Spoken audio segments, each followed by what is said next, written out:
ba pare man tamit dinaa leen jox sama réaction parce que aussi je fais partie du débat. Alors Maya, les prestations de Mamadou Sarr, la hiérarchie bousculée, qu'est-ce qui va se passer? li ñuy wax rek dañuy wax ni carrément que formation c'est très important ci jour quoi. boo xoolee Mamadou Sarr fu mu duggee comme li ko Thier waxee léegi rek mu toll ni demi-finale Coupe d'Afrique nga dugg remplacer kan nga remplacer. Kalidou Koulibaly waaw donc boo remplacer jour bu mel noonu biir Sénégal. yow nga dugg. C'est pas forcé nga def li nga xam ne moom la gars yi di xaaree.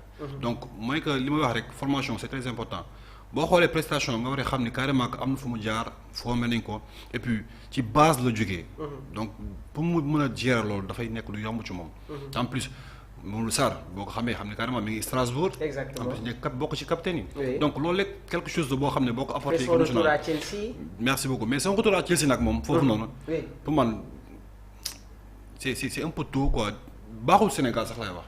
parce que nga dem non man baaxul Sénégal parce que Mamadou Sarr nu mu nekkoon à l'aise biir Strasbourg bokk ci leader yi xam nga loolu noonu dayoo boobu boo ko yóbboo biir Chelsea est-ce que xam nga la wax ni moom foofu dina jouer titulaire.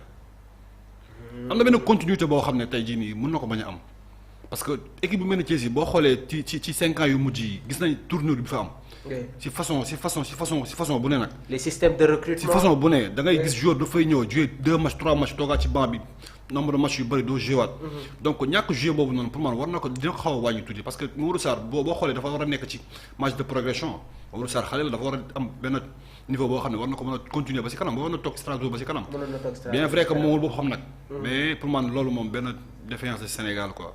alors ma sànq Thierno posé naa ko la question concernant tamit la hiérarchie en équipe nationale du Sénégal léegi il faut saluer les bonnes performances yi nga xamante ne le jeune def na ko.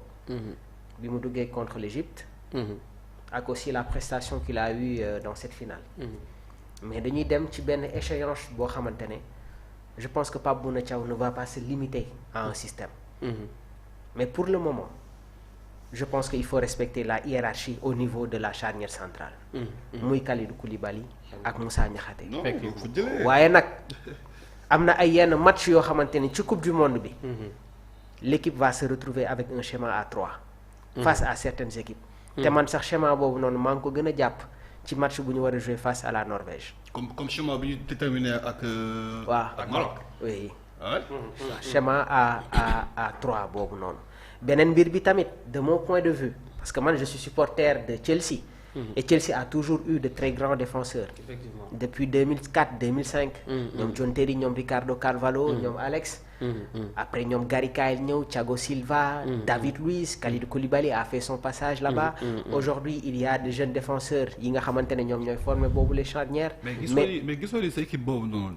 dafa nekk di wër défenseurs yu mel ni ñoom John Terry yooyu noonu. exactement parce que boo xoolee li fa jaar ci défenseur ci jamono yu mujj yi dafa bari tellement que ci ñi fa ñëw dañuy échoué depuis le départ de Thomas Tuchel. parce que Thomas Tuchel amoon na une très bonne charnière. avec la présence de Thiago Silva. qui assurait un certain relais ak jeunes yi nga xamante ne ñoom ñoo fa nekkoon mais aujourd'hui en dehors de Trevoh Chalobah la défense des Blues c'est du n'importe quoi entre guillemets ay Axel Disasi bon Axel Disasi abal nañ ko West Ham ay Benoît Badiachile Wesley Fofana qui retrouve pas les sensations donc man jàpp naa ne Mamadou Sarr son retour à Stamford Bridge va faire du bien à Liam Rossignol parce que moom moo insisté club bi dem récupérer waat ko et j'ai pas de doute qu'il va être un taulier très important dans le dispositif. est-ce que nekkoo di wax lu la neex nii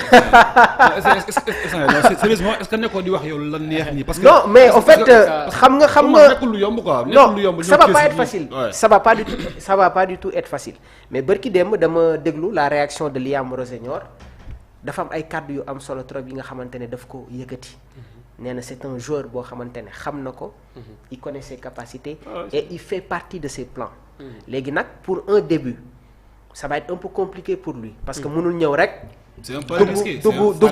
dugg si biir charnière moo tax sànq question bi nga xam je suis tout à fait d'accord aussi avec Maya c'est un pari risqué mais je pense que vu la qualité de ce joueur là amaana il surpasse même un peu le niveau des défenseurs centraux qui jouent actuellement au niveau. Je dirais qu'il a les capacités ouais tu vois non loolu moom on n'en discute même pas il a les capacités en matière de qualité ak jeunesse bi. jeunesse joué d'accord naa loolu mais dafa am loo xam ne c'est tellement risqué. nga équipe bu benn Chelsea jamono ji nekkul équipe bu stable. exactement par rapport ak marge de progression bi nga xam ne Strasbourg mi ngi koy am. ci performance. ci jeu. exactement ci jeunesse bi ñoom foofu dafa am benn groupe boo xam ne Strasbourg moom lay am. moom la ñuy footballé xoolal match yu muy gagné. équipe nu mu toll Strasbourg day joué ak yow à l'aise. exactement donc est-ce que loolu mën na ko amaat biir Chelsea nga xam ne dafa nekk ci 17 jamono ji 17 ay joueurs. surtout au niveau de la défense. Chelsea dafa nekk di ko seet depuis des années. di seet défenseur boo xam ne mel ni ñoom Thiago Silva ñoom John Terry yooyu noonu. te ba tey mënu ko retrouver wu. donc est-ce que nekkul pari risqué ci moom ak par rapport ak coupe du monde bii di ñëw. parce que déjà rek am na confiance boo xam ne sénégalais jox nañu ko Mamadou Sarr ci benn match. confiance bu extraordinaire donc loolu noonu pour man waroon na ko mën a maintenir fa la ko mën a maintenir mooy Strasbourg la ko war a mën a maintenir parce que foofu. leader la fa. capitaine la fa daf fay jouer à l'aise titulaire indiscutable. donc moo tax ma ne est-ce que nekkul pari risqué mu dem Chelsea di xëccoog ak ñooñu noonu. ça peut être un pari. voilà ça peut être un pari. mais espérons qu'il crée la stabilité. loolu lañ koy ñaanal au niveau de cette charnière.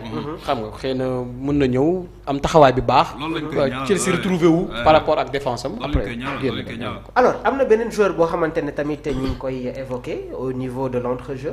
muy le jeune Andy Diouf. fan yii yëpp ñu ngi siy def réaction. mais je vais pas dire que c'est une exclusivité. parce que démb am na ñenn ñoo xamante ne maa ngi si doon waxtaan ak ñoom ñu jege joueur bi. mënaguma si xóotal trop mais il y a des nouvelles quand même rassurantes. L'ancien joueur du FC Bâle passé par le RC Lens jamono ji mi ngi football ci équipe bi di Inter de Milan. Sénégalais yi ñu ngi koy waxtaanee hier j'ai dit attention on se rappelle un peu du cas Malick Thiaw. mais démb nag ñi ma jot a waxtaanal xel mun na si dal tuuti. Une valeur ajoutée pour l'équipe Thierno. C'est une valeur ajoutée. Andy Diouf on n'en disconvient même pas parce que Andy Diouf box bi da ngay gis ni tey day bokk. kan mooy Andy Diouf mais man xaw ma ko. quelles sont ses qualités. mooy kan qualité yu doy waar parce que mën naa ni Andy Diouf comme li ma la wax léegi box bi daf ci bokk. waaw il s'est cassé les lignes. Le Sénégal a besoin de ces genres de joueurs. parce que Andy Diouf tey boo ko amee tey militaire boobu ngay seet naan non parfois kenn mooy ñëw wala ñaar non mooy par force moom da nga koy indi parce que am na potentialité yi bu baax a baax. après technicité bi il est très technique. très trop tactique aussi Andy Diouf. kon je pense que Andy Diouf boobu noonu lu ñu daloon ci Malick Thiaw ñaanuñu yàlla mu dal ñu ci Andy Diouf. je pense que fédération bi mi ngi ciy def le maximum. topp ko il le faut. et que ñu nangu suñu doomu réew mu dellu si ñun si jàmm jël sélection nationale. Maya dégg nga les propos de Thierno sur le cas Andy Diouf alors lan moo si sa appréciation. Andy Diouf pour man c'est un peu trop tôt ñu wax ci moom quoi. teel na. waaw teel na parce que lu tax ma ne teel na déjà xam nga Sénégal dañu baaxoo di gaaw a changer suñu joueurs yi boo xoolee suñu anciens yi fi nekkoon ni pour ñu appeler lu yomb la donc te Pape Thiaw dafa former benn base militaire boo xam te Andy Diouf militaire la. gaucher. nekk loo xam ne dafa rare ci équipe nationale. mooy gaucher. je pense que benn lañ ci am ci militaire Sénégal yëpp benn lañ ci am mooy Pape Gueye. est-ce que loolu warul gën a tax tamit tey jii nii mu ñëw équipe nationale. d'accord xam nga tey dafa am loo xam ne tamit boo ko xasee ba forger rek. pour man moo nangu loo koy yàqal te Andy Diouf bu duggee ci militaire Sénégal boobu dina fa créer embrouille dina fa créer divergence. est-ce que dugg bi dina yomb noonu Maya. moo tax ma ne dafa xaw a teel pour Sénégalais war ko mun tudd bien vrai que. tudd nañ ko bu yàgg waroon na dugg Sénégal bu yàgg mais problème yi nekk ci suuf moo xaw a bari tellement que ba duggul moom mais déjà présent lii laa wax nii. ñuy préparer coupe du monde. militaire Sénégal bii nii loo ci laal indi problème. loo ci laal indi problème. waaw loo ci laal indi Idrissa Gana Gueye Pape Alassane Gueye. Lamine Camara Pape oui Thierno. c'est la colonne vertébrale de l'équipe mais man je trouve que ni Andy Diouf bon renfort la au fait. waxuñu que bu ñëwee par force dafa nekk titulaire indiscutable ci groupe bi. mais en fait mu renforcer groupe bi quoi. Andy Diouf déjà tey bu duggee. dina am kuy génn. c'est la bon ci ñi ngay yóbbu ngay wax wala ci titulaire yi nga may wax. ci ñi ngay yóbbu. ci ñi ngay yóbbu d'accord parce que ba yaa am ñoo xam yóbbu nga leen ci joué wu ñu. donc te militaire Sénégal yi. amul kenn ku sañ a génnee kenn foofu noonu. bon pour le moment au niveau de ce milieu de terrain là il y a des certitudes. muy Idrissa Gana Gueye ak Pape Alassane Gueye. léegi nag il y a une autre concurrence. entre Lamine Camara. Habib Diarra. Pape Matar Sarr. Effectivement. Mais aujourd'hui je pense qu'il peut y avoir cette nécessité d'avoir une doublure numériquement de Pape Alassane Gueye. Et comme tu le disais, tu viens de nous dire que moom càmmuñ la te équipe bi dafa manqué un gaucher. voilà waaw, un milieu de terrain gaucher. mais xam nga fa lay waxee rek. xam nga Sénégal jamono ji dafa neex. dafa neex maanaam dafa neex ci Sénégal da ngay retrouver wu léegi ay joueurs de qualité. dañ ci am ba doyal ko moo tax léegi. bëgg-bëgg yi day bari. moo tax léegi ku fële rek ñu ne Sénégalais la dafa war a ñëw équipe bi neex na et tout donc moo tax bëgguma ñu yàq base boobu noonu base militaire bi nga xam ne Sénégal mu la am tey jii boo xoolee benn joueur bu mel ni Pape Matar Sarr. ak qualité yu mu am ci équipe ci football yëpp. il n'est plus titulaire. benn match la joué. oui. te mënagul titulaire ci équipe bi donc loolu pour man dafa teel trop ñu war a tudd Andy Diouf boobu noonu nañu lijjanti suñu booy yi nga xam ne tey jii ñi ngi ci lancé boobu noonu.